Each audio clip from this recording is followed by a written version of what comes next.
This is Mr. Jim Burgoon. Jim's mission in life is to help people take their next steps towards the life they truly desire. Jim's goal is to help people find their voice, activate their potential so they can show up powerfully authentic in life with confidence and passion to create a huge impact in their world. As a member of the John Maxwell Leadership Team, a military veteran, and a 15-year veteran of ministry, Jim has the background and the ability to help you achieve your goals. Jim, are you ready to rock this? I am. He's ready. Awesome, dude. You are now live on Becoming Your Greatest Possible Self. Thank you so much. What up? Yes. So glad. I have seriously been looking forward to this conversation all day long, man. Woo! I mean, it's been on my mind, and I've been sitting here, been like, man, I can't wait. Is it 9 o'clock? Now it's 9 o'clock my time. I'm East Coast. And I was like, is it 9 o'clock yet? Is it 9 o'clock? Kicked all the kids to bed, kicked the wife to bed, and I was like, I got something important to do. That's right, baby. Deliver some transformation, some inspiration, some motivation, and that's it. You got to change some lives, man. Impact some people. That's right, baby. That's right. I love your energy, man. I love it. It's awesome. I love it. So we're gonna dive right in to the theme of today, which is I am enough.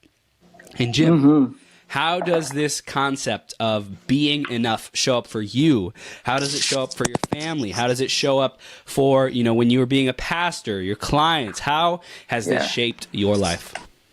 Oh my gosh. I mean, if you really think about the whole concept of enough, I mean, I'm going to go two places with this if I can. Let's do it. Let's do it, man. Because number one, it is the number one thing that people struggle with. Yep. Okay, so I have gone, pastoring, military, coaching, all this stuff, and it's over and over. I'm not enough. I'm not good enough. I'm not strong enough. And this is the whole concept of enough. And so it's really important because what people are saying is, do I have what it takes to complete what I'm supposed to do? That's what they're really saying. And most people are so riddled with insecurities that they don't believe they have what it takes. And one of the challenges that I challenge people, that I'm going to challenge the viewers here too. Can you really define what enough is? Give me a definition. What does enough look like? See, we live in the subjective world to where we're trying to define something that can't be defined. It's so subjective. So instead of saying enough, what if we change that to saying I'm healthy? Or instead of saying, whatever this is to try to be enough, what if we said, well, maybe I'll do this in my life, and be very concrete in the steps and the goals and everything, instead of being so subjective and trying to figure out, are we enough? And then when we miss it, we never even knew where the target was in the first place.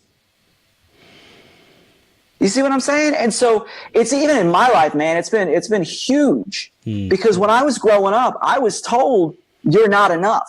I remember one time, and again, my mom or grandmom said this to me, and I was devastated. It literally shocked me and wrecked my world. But they did it out of love. Okay. So it's that big thing. But what they did was, here's what the thing. I was going to be a music major. I was a music major. I was a musician. I was a singer. I was a trumpet player. But my mom wanted me to be a doctor. Okay. And she's like, I have the brains. And she says, if you're going to be a musician, you're going to be broke all the time. And then they did this and they said, you have no talent. And it was said so that I could shift into something and make money. But the problem with that is I've lived with this whole concept of I'm never enough. I actually went on to college to be a music major. And I actually wound up putting down my trumpet because I never believed I was good enough to be a music major. So I shifted everything in my life based on this concept of enough. And then over the years, as I matured, as I, found a little bit of emotional health, I started asking that question. How do you even define enough? And the truth is you can't. Because everybody has an opinion on what your enough should be. And what's even funnier is our securities inform us all the time. Our perfectionism informs us that we will never be enough. So let's stop trying to be enough and just start being.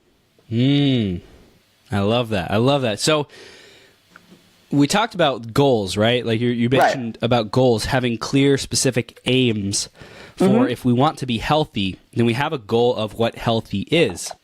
Right. Do you feel that setting proper goals and specificity in what we're going after in life, does that rewire our brain to feel enough, to feel like we are enough and successful? I think it does and it doesn't.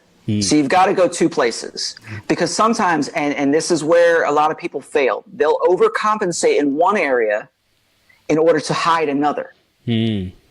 So if you truly want to feel this whole concept of enough, if you truly want to change that dynamic, you do have to have wins in your life. You do have to see a consistent amount of goals completed. You have to see a consistent amount of things happening in your life that are victories, or whatever, however you define success and victory, you need to see them. But the other part is you need to deal with the internals. You need to get to a place of healing and conquering that insecurity and crucifying those thoughts, that those lies that you believe your whole life, because they're limiting your potential. Dude, I love this. And I'm curious, do you, like, we're going to dive into like what you do, but this is good. I love this. This is like, I'm curious. We're having fun. Yeah, let's do it. So in terms of discovering that inner value, it sounds like, and correct me if I'm wrong, but it sounds like the declaration or the affirmation, I am enough, is not where we would best spend our time. But I know you're a man of faith. So would it be more advantageous to put our faith into God, that we are enough, and kind of source our enoughness from that? Like, how do you see that dynamic going? Yeah, I think it's twofold, okay? Yes, I am a Christian and I'm a believer in Jesus, so let me just clarify that. So that's where my faith lies. So number one is, yes, you get your affirmity, you get those things from God, and you allow those to wash over you, heal you in life, and it gives you the structure and the strength to be, I guess we unconcept enough, you know? Because the Bible talks a lot about just being. Yeah. You know, you have to be a son of God. You have to be this person that God has created. You're created in the image of God. You just have to be. Okay? Then there's this portion, and this is what I walk through with my clients. And this has helped, and I want to give this to you, and I want to give this to those who are watching, because I know there's so many people struggling with this. Now, my last client I was talking with, and our first thing, I was going in, we were setting up leadership development, all sorts of stuff. But we had to start at this concept of value. And because my client, she was overweight, she's a health coach who was very overweight, was broke because her job was, she couldn't step up and lead at her job. So she was hired for less than 10 hours, 20 hours a week. She was scrounging for money. She did all of this. I mean, just total junk happening in her life. And it came down to, she was believing a lie. I'm not enough.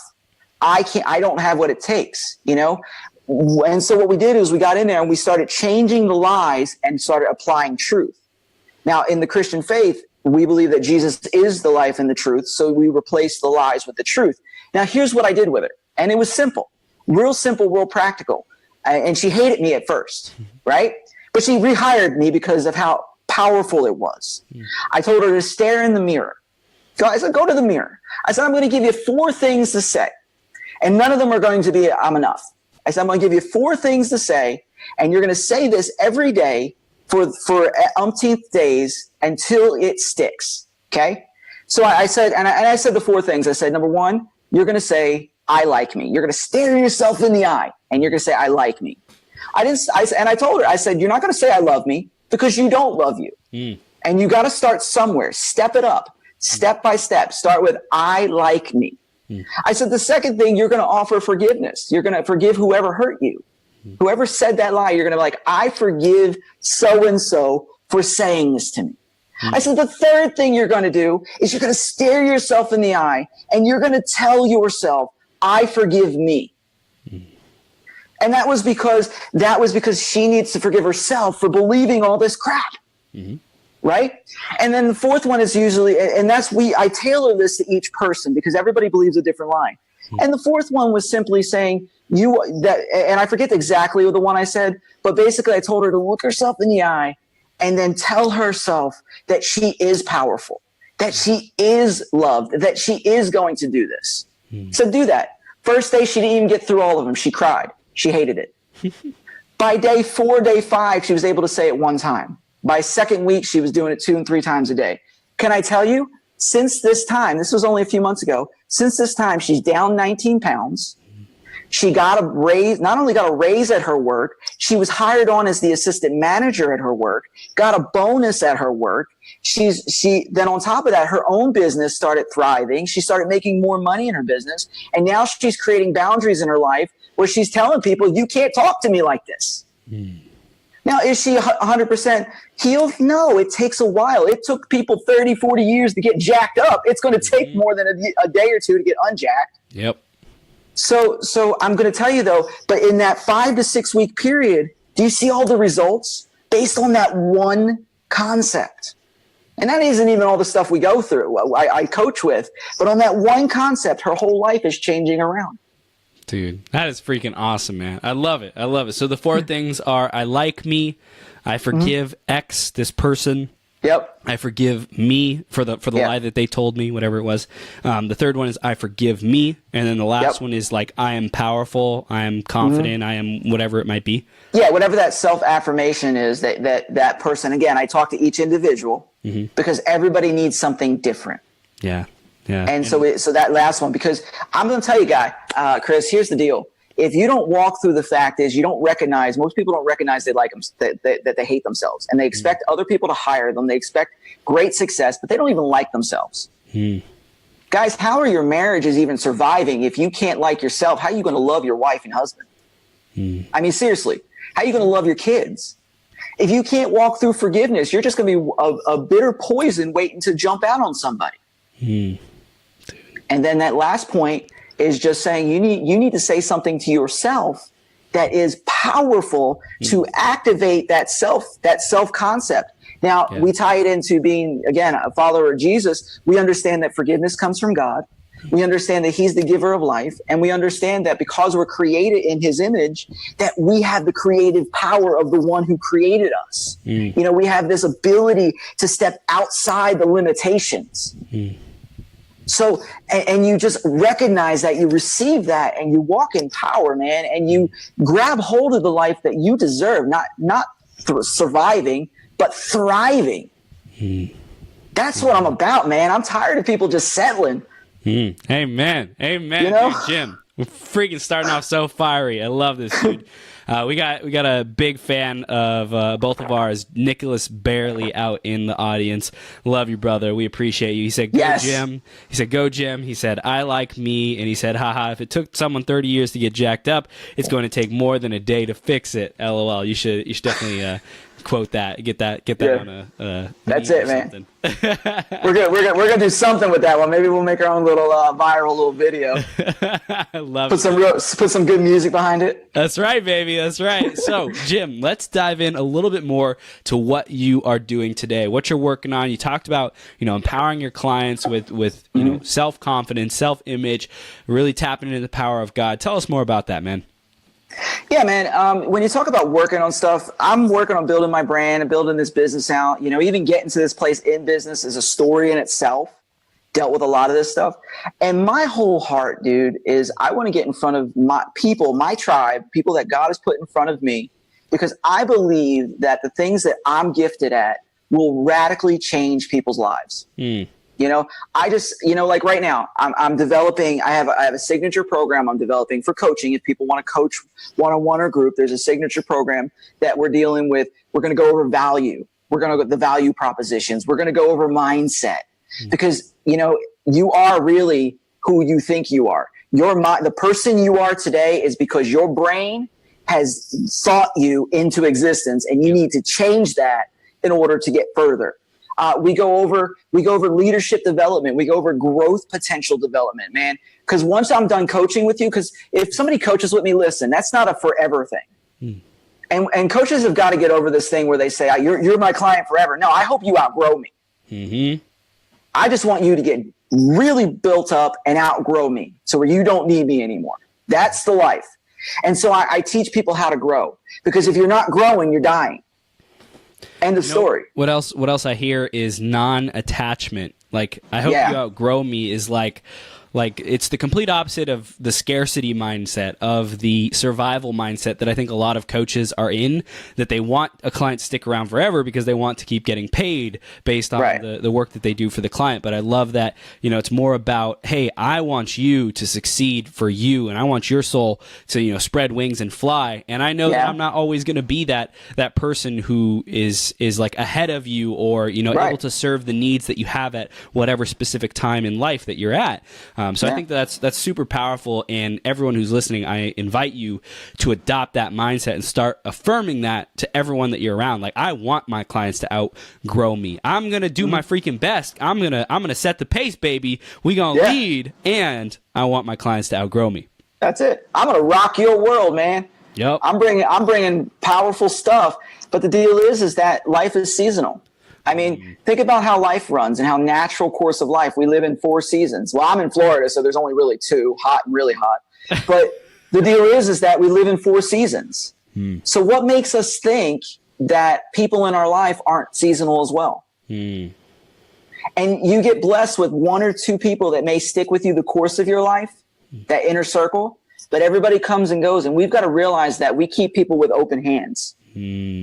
And while I have, and this is how my belief system, while I have you, when you honor me by hiring me, I'm going to honor you with giving you everything that I've got. Yeah, boy. But that's it. But the deal is I'm going to do it with an open hand, because I understand that just as quick as you came in is as quick as you are going to leave. And that's okay.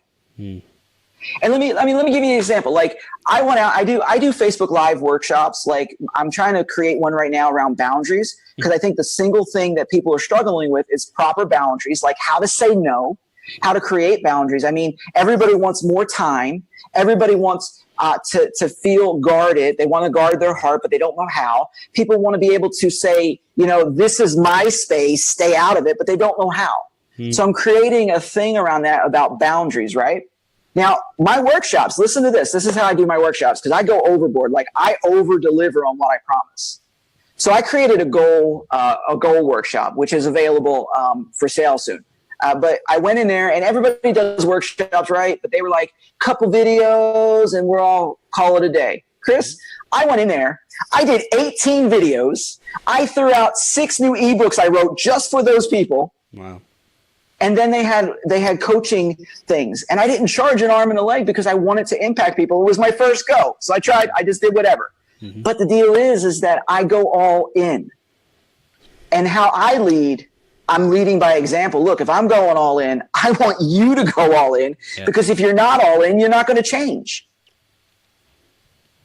That's just the way it goes. That's it, man. That's it, dude. So your mindset is like on point today. And of course, there's always room to grow. And you've done a ton of growing on your end through a ton of challenges, through a ton of obstacles, growth opportunities. So why don't you take us back a little bit along that journey? You mentioned about, being put down and, like, you don't got talent, your parents said, which is complete BS.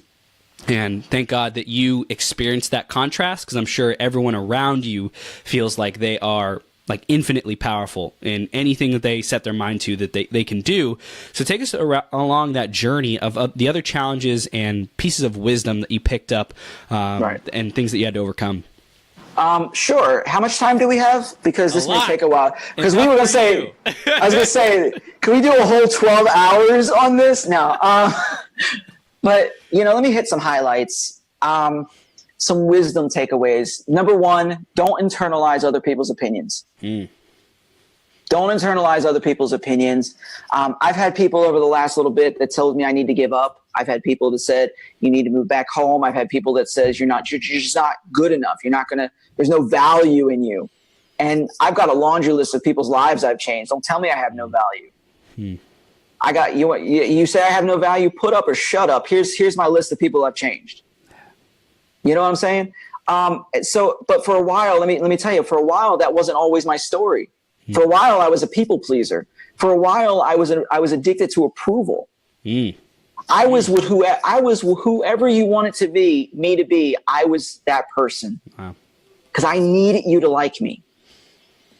And that came back from childhood. That came back from feeling abandoned. That came back from my mom, bless her heart. I love my mom. My mom's a hard worker, but she was raising 3 of us, and I was the only boy. Dad walked out on me when I was 4. I watched my grandfather choke to death when I was 10. Wow. And my sister had a brain tumor. You know, all this stuff. My whole life was wrapped around, you're not good enough. People won't stay with you. Get over it. And so so I was always in this, you know, I would do whatever it took to make sure that people liked me, whatever it needed, whenever I sold my soul so people can like me. And it hurt. When I was 26 is when I actually gave my life to Jesus. And that's when healing started to begin, because that's when I put my heart on the table and said, here's all my brokenness.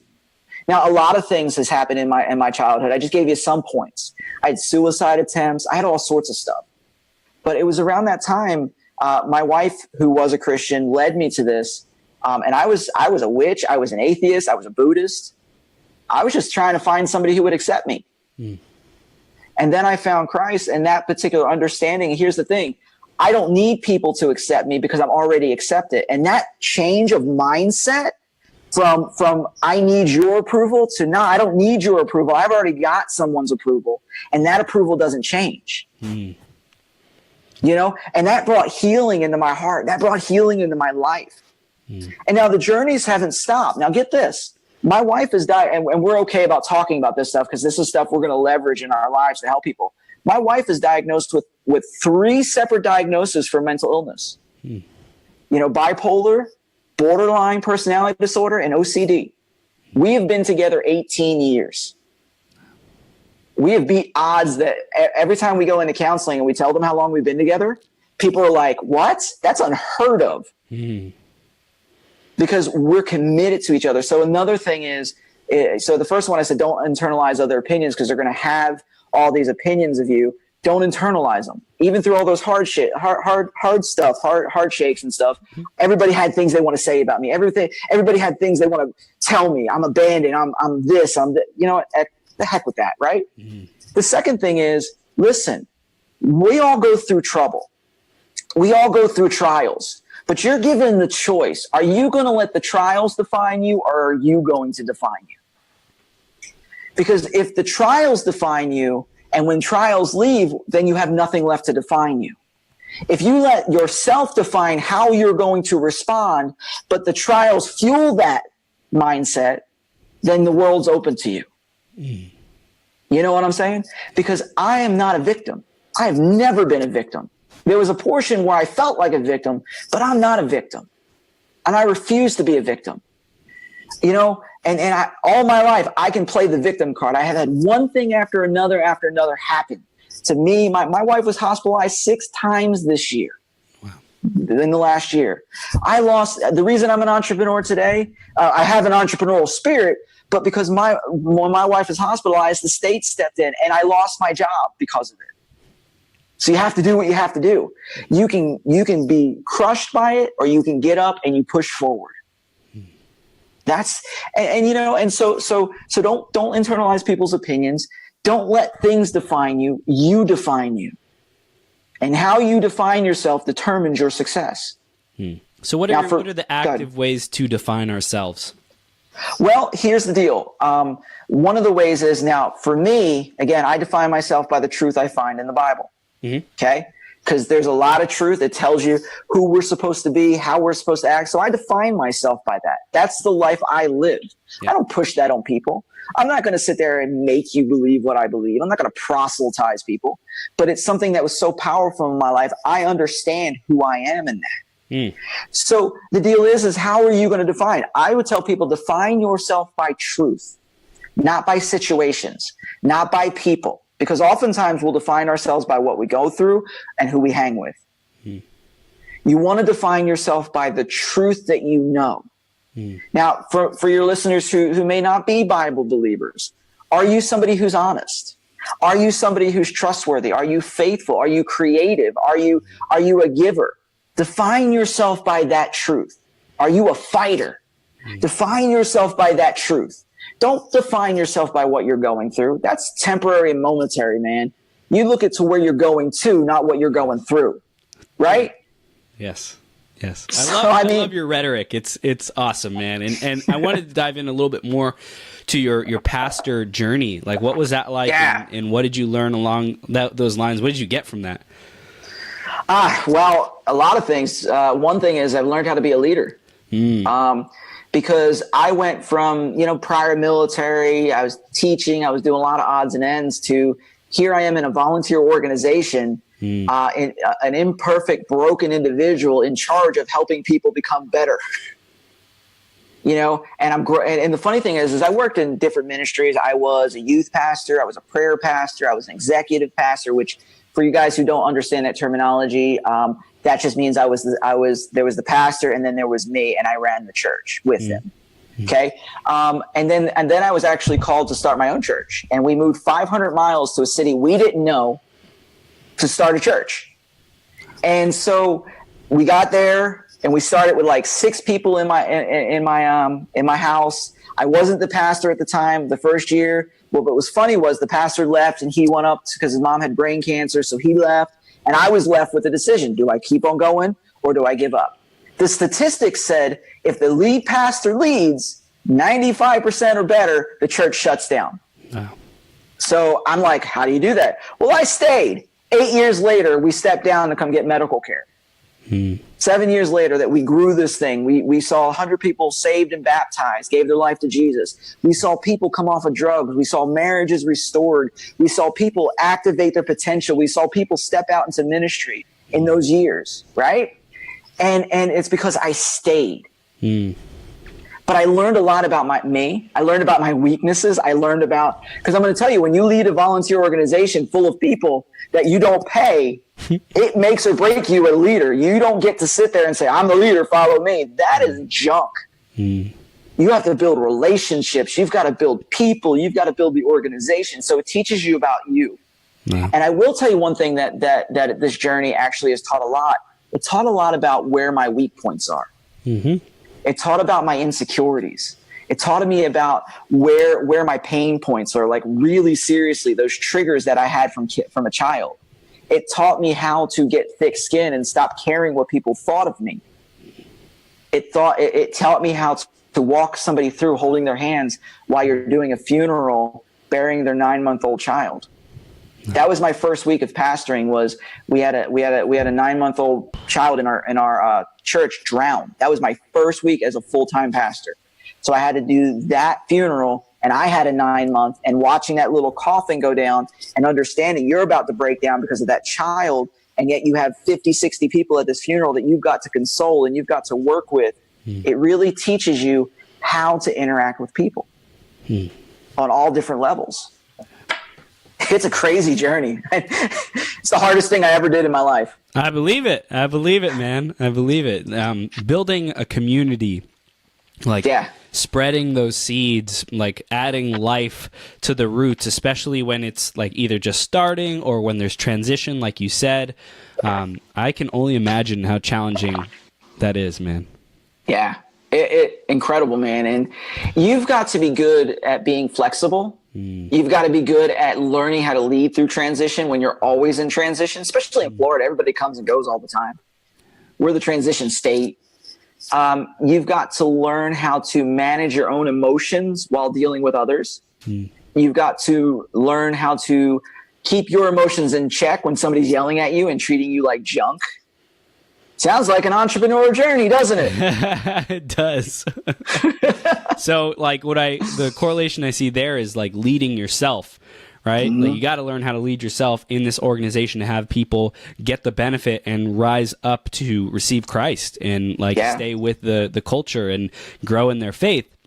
Right. You also have to learn how to lead yourself as an entrepreneur and, be able to lead yourself and have that trust and that faith in yourself, know your weaknesses when you're growing a team and building a business, because if you're not aware of that stuff, like you'll get sideswiped and, just blindsided and things can come crashing down with like a moment's notice kind of thing. Absolutely. So I'm curious, like, what have you seen are some of the other correlations between building your pastorship in the church and entrepreneurship? Well, I mean, really, the honesty is when you're building a church, it is an entrepreneurship. I mean, here's the thing. Yes, you are dealing with the spiritual side of it, and that is a sacred thing.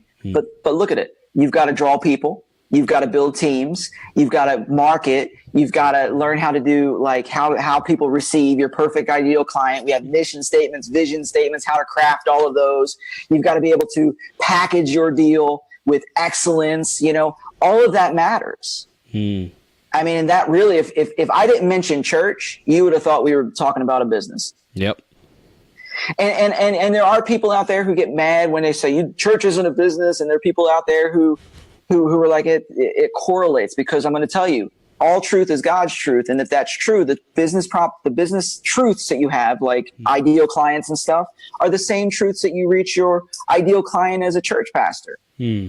Listen, my vision statement, my mission statement was simple. I want to reach people who are far from God and help them take their next step in a relationship with Christ. When I was pastoring church, that was my mission. That was my vision. People who were far from God, just help them take the next step towards it. That's it. Well, what is if you think about that, what is your mission statement for an entrepreneur? How did you craft that? You get it real clear. The big thing going around, make it under 7 words. It's the same thing you learn in the church world. But the difference is you have to do it for free at first, and you've got to do all of this with no money in this, and you've got to do it though, because this is your life. Here's the entrepreneur journey. You've got to do it. Some people start with thousands of dollars. Some people start with 0, but you've got to build it. I started with 0. I was thrust into this, but again, how do you choose? Do you choose to fall as a victim, or you just raise up and you move forward? Yes, there's a lot I don't know, but there's a lot I'm learning. And I'm not afraid to reach out. I joined the brotherhood with Nicholas. Yeah. Took a step of faith, man. I've learned so much from these guys. It was incredible. I'm putting myself around guys like you. I'm in your influence mastermind group, and I'm in Trish Lito's group, and in all these groups. Why am I doing that? Because I'm positioning myself to learn at the feet of successful people so that I can be successful. Yeah. Dude, I love it. I love it. Have you always been such a student of growth? Yes. And here's why, because everything that I was doing throughout my life, I was always growing through it. I was always asking, what can I learn from this? Every principle I've ever learned, I've learned through something I've been through. I learned applications, negative, positive. How do they apply? Because here's what I know. If you're not growing, you're dying. Okay? Here's another thing. Healthy things grow. Growing things are healthy. And if you're healthy and growing, you'll attract people. You'll attract healthy and growing people. Yeah. And I don't care what your niche is. I don't care where you're at. If you're not devoting yourself to personal growth, then you just give up. Just stop now. Let's just be real. Because you're going to spin wheels. You're going to hate the world. You're going to be bitter. So instead of losing your soul, quit while you're ahead and just go do something else and be a 9-to-5 junkie who's going to live their life wishing they did more. Because the secret to every single person, faith, non-faith, business, successful, all that is they're committed to personal growth. I mean, this is like behind me. You see this? That's just one bookshelf. I've got like 2 or 3 others, and then I've got totes of things I'm constantly reading, podcasts I'm constantly listening to. Why? Because I want to learn. Yeah. And I'm not – oh, I'm sorry. Go ahead. I was going to say, one of the things that I noticed you did at the beginning of this interview is challenge people. So I love that you do that, and you challenge yourself. You have this mindset of, I challenge myself, so therefore I have the right or the obligation or the wherewithal to challenge someone else. I'm curious, was there ever a time where you challenged people and you went too far? Like you went over the handles and you like rubbed someone the wrong way. You rubbed your church the wrong way, like challenged. Oh yeah.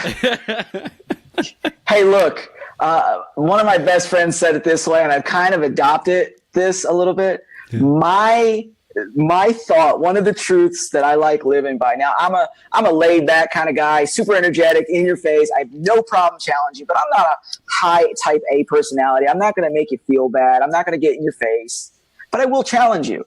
But here's the statement. I have come to conflict the comforted. Because here's the deal.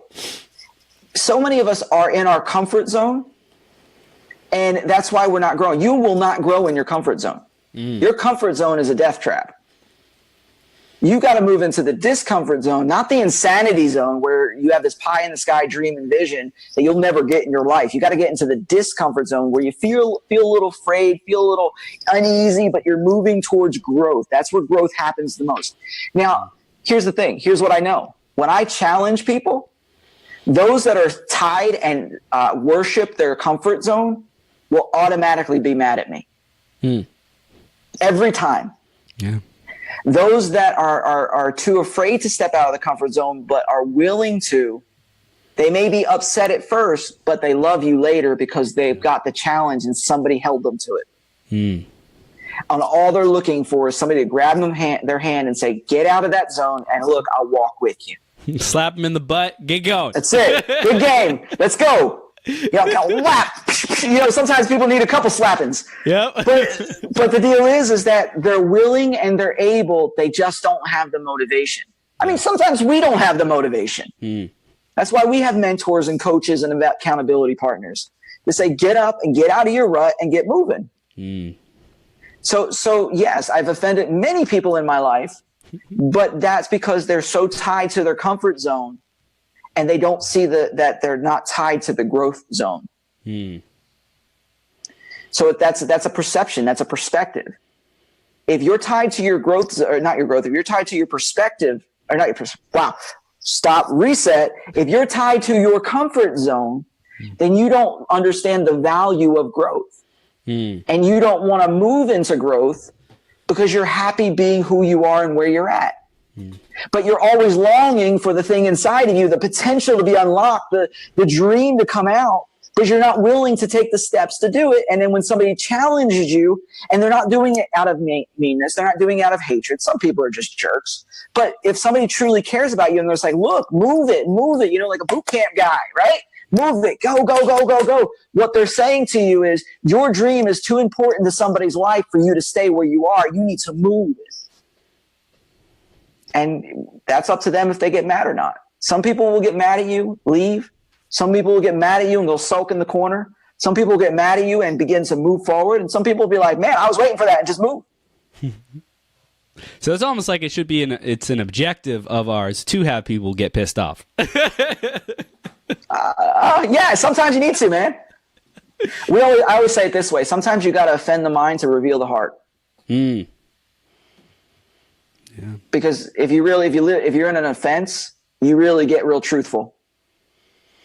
And when you live in that offense, you can really see in a person what they hold on to, what they worship as an idol, and really what's inside of them.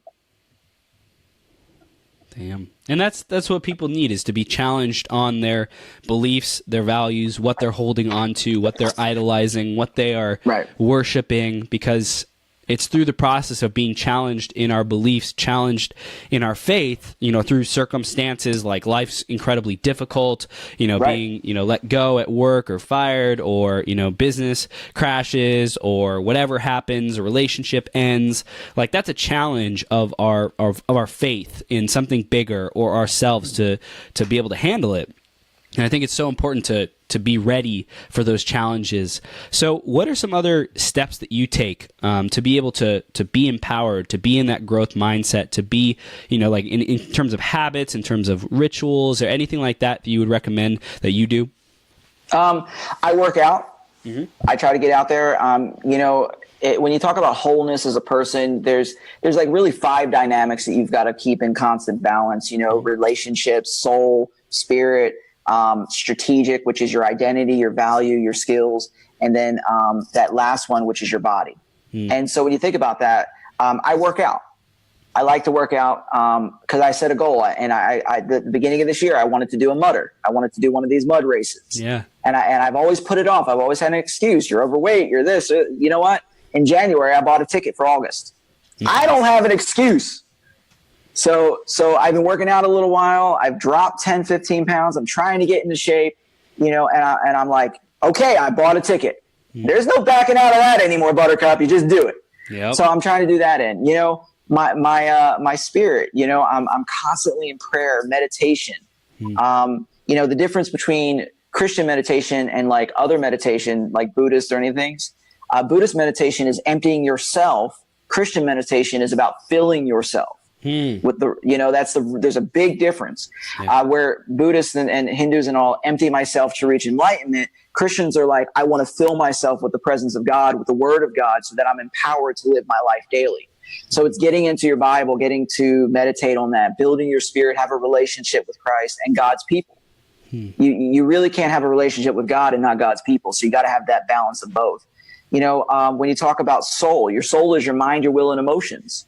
How am I getting emotionally healthy? What am I doing? Maybe I'm journaling, but I started seeking counsel from all the junk I've been in. So I want to go see a counselor. I think everybody needs to go to a therapist every once in a while to kind of talk about their junk. Yeah. And I did. Because why? Because I want to be emotionally healthy. I want a mindset that's healthy. And I don't want my old junk, my insecurities, my inferiorities, my insignificance to inform those things. I want these things to inform the rest of me. Yeah. So I've got to work on it.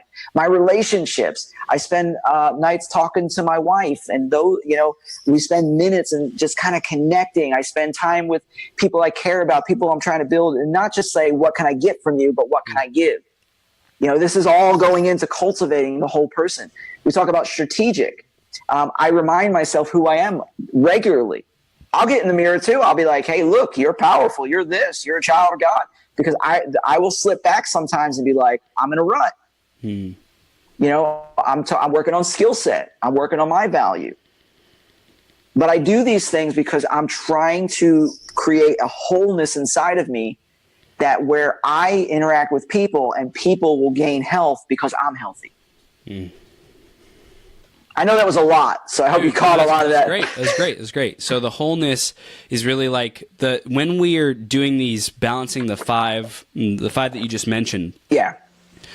The outcome of that is living like a fulfilled life, living a whole life, being present, being able to love ourselves, being able to make a big difference and contribution to the people around us. Yes, being connected, all of that, yeah. So now wholeness is not perfectionism. Let me say that. Stop being perfect and start being whole. Wow. And if you think about it, there's 3 levels. People try to get healing, or not healing. They try to get health. Then there's another stage where it's healing. People want healing in this area. Hey, let me work through this. But then that second stage is health, that I live in health. But that last stage is the ideal that you want to work towards, is that wholeness. It's a stage beyond just having health. It's now that not only am I healthy, but everything in my life begins to be healthy, and those around me begins to be healthy, because I'm now emulating that in everything around me. Wow. Dude, that's so powerful. I love that. Like, there's a lot of like kind of plant references in terms of like healthy and roots and stuff. I was out in Texas 2 weeks ago or so, visiting my parents, and they were talking about like these roots that we got. I was at their church, and they're talking about the roots that like feed us and our connection with Jesus. And it was just so powerful. The concept of like this health, this vitality. There's like so much nature and organic kind of philosophies around building our faith, around becoming our greatest possible self, around taking those steps forward. I love that, man. So I'm curious, what are the big things that you're focusing on moving forward for this year? Like what are you accomplishing? What do you have to create this year, and how are you like really impacting the people in our online communities? And I know you have your own group, so like share about like what you're creating this year. Well, number one is since I did start this entrepreneurial journey, number one is I'm trying to create digital products for number one. Because, there's only going to be so many people that can hire me, but I want to have a greater impact. So I'm creating different ebooks. I'm creating a course, like whole courses on this stuff, because I want people to be able to complete it. I want people to be able to be healthy. Again, it's not dependent on me. It's depending on the work they put into it. So I want evergreen things that if people get a hold of, they're going to be able to do that. This year is a year of really building my tribe, building the audience, because I want a community of people that are not just takers. I want a community of people that are emulating community, that everybody helps and everybody has a genius. I don't need to be the guy. Okay. I don't need to be somebody's guru. I don't need to be, I'm an expert. Yes, I'm an expert in a lot of different things, but here's the deal. I don't need to be your guru. I don't need that. That's not something I need in my life. What I do need is people to step up, and I would love to be part of your journey. That's the language I use. I want to be part of the journey. So I'm creating a tribe that I can be part of their journey. That's where my group comes in. What do you see are the similarities between building a live in-person community and building online communities? Well, there's a couple differences and there's a lot of similarities. I love the online communities because you got people from all over the world, all over different cultures, all over backgrounds, and they're in together, and you get them in this community and you can draw upon cultural things and artistic things and creative things and different ways of thinking, and all this stuff conglomerates into this beauty. I will say you do need the outside group too, because many of us are getting together online, but we're not truly connected. You know what I'm saying? So I'm an extrovert, and I'm a guy who needs people. Like, I jones for people, man. I'm like, if I don't have people, I'm like, who can I talk to? Yep. But you know what? Even my wife's a super introvert. Even her, everybody needs community. Whether it be your church community, whether you start your own meetup community, whether you start an entrepreneur community that meet once a month, you need a local tribe of people that you can meet together and say, hey, let's talk, let's work, let's see the beauty that comes from that. Because reality, we were created for relationship. It doesn't matter, extrovert, introvert, I don't care. That just tells you how you recharge. But human beings were created to be in relationship. When you violate that principle, you're violating everything else in your life, because if you don't have the community relationship piece, everything else falls apart. Because you need to value people and you value yourself. So you get into community somewhere. Dude, that's freaking powerful, man. So what I hear is, when people are making that like in-person connection, it's so much more fulfilling. It's so much more connective. It's so much more of our source and like what we were created to do. And the online stuff is great, and it's a like kind of like a temporary filler. It's a great access point for people who don't have these awesome groups or meetup or church or whatever that they're going to yet. But it's really like the online stuff is good. It's a good start, good way to surround ourselves with like-minded people, and then find the answers on how to get around the people that we want to get around in person. And that could be, like maybe someone lives in a isolated area and they need to be able to move to a better, county or a better place where they can meet other like-minded people. It's like, I'm sure there's a lot of things that come up about why people aren't able to be that connected person. But probably is a lot of excuses that people make about why, they're just online or spending time there. But what do you think makes the biggest difference in being able to connect with people? Like what is that connection? How do we create more connection with people? Okay. Well, let me go two places. Number one is being online is safe. People are insecure, and this goes into number two. People are insecure. People have been hurt. Dysfunction is the normal. Okay. So when I get online, when I get in there and I'm behind the screen, man, I can be a hero and nobody knows that I'm broken.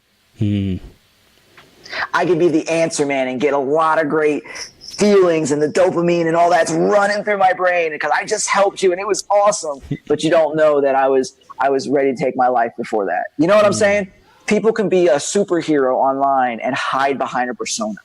Okay, that's not everybody, but that's a lot of people. So when you talk about connectivity, one of the things is that vulnerability piece. You've got to be willing to be vulnerable. You got to take a risk. Will people hurt you? Yes. Let's just get that out in the open.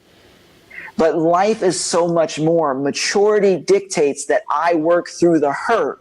Because a lot of times they may have never meant it. It may just be my own junk that I've got to work through, but I work through it. And if you can't communicate with the people you're with, like if you can't have open communication, because that's another portion of this, then you're not mature enough to be in relationship with them. And you've got to go to a psychiatrist or psychologist or get into a group that's going to help you build that emotional IQ, build that emotional health so that you can get into a healthy relationship with people. because you want people to surround you that are going to lift you up. It's really the law of the inner circle, man. It's a leadership law. You are the product of the 3 to 5 people that are around you. So who are you putting around you? You want to change your life? Change your inner circle. But you've got to connect to these people. If you're not vulnerable with them, if you're not allowing them to speak into your life, if you're not communicating with them, if you're not able to let them hold you accountable, you're not really connected. You may be interacting, but we're talking about connection. And I'm willing to tell you, a lot of marriages are like that too. Husbands and wives are more like roommates than they are married. No. And it's lack of vulnerability, lack of being willing to share because they're afraid or whatever. Yeah. I mean, think about it. If I have a fear, like maybe like some of the abuse that I went through in my life, if I had a fear of like sharing or being vulnerable, then I shut myself down and I create walls and I create defense mechanisms that if you get a little too close, it's going to chop your hand off and you're not going to come back again. So what does that do? It isolates us from the most beautiful part of the human experience, and that's being human and being in connection with another human being. Yep. Man. Dude, fucking powerful. Pardon my French. Dude, that's it though. Is like, I think the whole concept of leadership is being someone who's seen and felt and heard, and like allowing ourselves to do that, allowing ourselves to be put in that vulnerable position because, dude, you had to be super freaking vulnerable to have kept a group together, a community together, a church together, to take the reins of a church and have people buy into you and what you're doing, and to rise through the ranks. You have to allow people to see who you really are and like make that difference for you and contribute, and you have to grow through your uncomfortability and your weakness, and that only happens through being vulnerable and asking people for help, exposing yourself kind of willingly to the things that we're ashamed of or guilty or whatever it might be, and allowing people to make that difference and say, dude, Jim, you silly goose, like you're not an idiot, you're not like no talented, you're a freaking epic powerhouse leader who's inspiring, and your communication abilities on freaking point, and this church needs you, and thank you so much for being here. Like it takes some people slapping some sense into us, and speaking for myself, like I doubt myself a lot. I have this not enough complex that everyone deals with, but I deal with it too, and it's something that has been a challenge for me to ask for that help, to be willing to, kind of expose myself to not having all the answers, not having it all together for fear of people leaving me, blah, blah, blah, blah, blah. But it's through that uncomfortability and embracing that and being willing to say, you know what, I don't have it all together and I'm stuck and I hate this and it's frustrating. Help me. Yeah, absolutely. And you be vulnerable to the right people, because not everybody has your best interests at heart. Yeah. But here's something I realized, and this was a hard lesson and a great wisdom that I've learned. If they're easy to leave you, let them go. Because if you're trying to keep people that don't want to stay, you're wasting your energy, your time, and your genius. Yeah. Because they're not your people. And that's okay. I mean, that's perfectly fine. Yeah. Because I want people who are going to be around me, who are going to gain from me, learn from me, to be teachable, who I can learn through, who I can build community with, who are going to be impacted, whose lives are going to be changed, and are willing to do that. If they're not willing, I'm not putting the energy. Goodbye. And it took me a long time to get there, please, because there used to be people I'm like, no, don't go, please. What did I do wrong? I'll change. Yep. Listen, if they left you, they'll leave someone else, and it's just a cycle in them, and you've got to let them go. Wow. Dude, so powerful, man. So powerful. So we're beginning to wrap up now, Jim, and this has been a freaking awesome interview, and your sharing of your journey and the leadership principles and just unleashing that wholeness has been phenomenal. What is the final call to action, the invitation for our audience who've been with us up to this point? What's the new paradigm, the new reality that they get to step into because of their time invested with us here today? New reality. So let me say this, and I'm going to issue the challenge. Okay. we're gonna do a challenge. Love it. It's number one, it's okay where you're at. It's not okay to stay where you're at. Okay? Let me say that one more time. It's okay to be where you're at right now. It is not okay to stay there. So that's the challenge. Are you willing to create that dissonance, create that, discomfort so that you can move into something great? Because there's a dream on the inside of you guys. There's a dream right there waiting to burst out. But are you willing to step out of that zone, to change, to grow, to learn, to gather all the things you need to gather, to watch that dream become a reality? Quit daydreaming and start walking in it. Don't let fear drive you. I mean, you'll be afraid. Do it afraid. But get out of your head and into the world and start creating actions that are going to allow that vision that you have to be in your eyes and around other people. That's going to be that. Just don't stay where you are. Move it. Move it. Take action. Get your butt in gear, ladies and gentlemen. I love it. Jim, how do people stay connected with you? What do you want them to do next? You got anything to give away to our audience or invite them into? Please. All right. Well, I've got a couple things that are going on. Visit my website, jimburgoon.org. Book a call with me. Come on, jump on the call with me. It will be the best discovery call you had. Do it. It will. I've always I've been told I give away too much in the discovery call, but you know what? I don't care. I'm changing lives. If you want to hire me, let's do it. We will work together, and I will change whatever you got going on. But the deal is, and you want more proof? I've got 1,000 other stories. Let's do this. But book a call with me. Let's do that. Go to my website. There's I'm kicking off the website, the blog again. I've got a YouTube channel. You get all through that through the website. Second thing is I got a group. Come on in. We'll put the welcome mat for you. If you go to my profile, you can see a link to the group there, and I can put a link in the chat here as well. And the last thing, guys, if I know this is like 3 things, so I hope this is okay. I love it. All right. Well, I'm just like let's give away the house. 2, number 1, if you go to my business page and you join my messenger bot, I put out 15-day basic devotional, 15 laws of growth. So it's based on John Maxwell. It's 15 days. How do you grow? And each day gives you another thing on how to grow. Love it. And if you put every bit of this 15 days in your life, dude, you're going to have unstoppable growth. Dude. So and that's on my page too. You can jump into Jim Burgoon Coaching. That's my business page. Jump in there, join the messenger bot. And then hit the little thing that says growth principles and just take the next 15 days and devote in your self-growth. It's all free. It's all free. Amen. Ladies and gentlemen, you heard the man.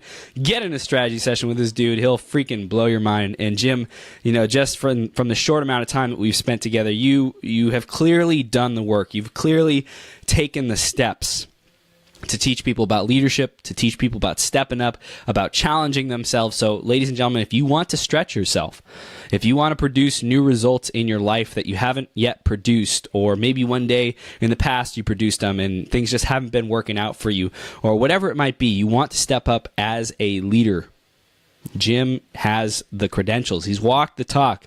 So I highly recommend you talk to him because, dude, you're amazing. And just the sources of wisdom that you pull from and the metaphors and the stories and just who you are, how you show up, and the life lessons is a value and a blessing to everyone you come in contact with. So thank you for blessing the online space with your presence, with your wisdom.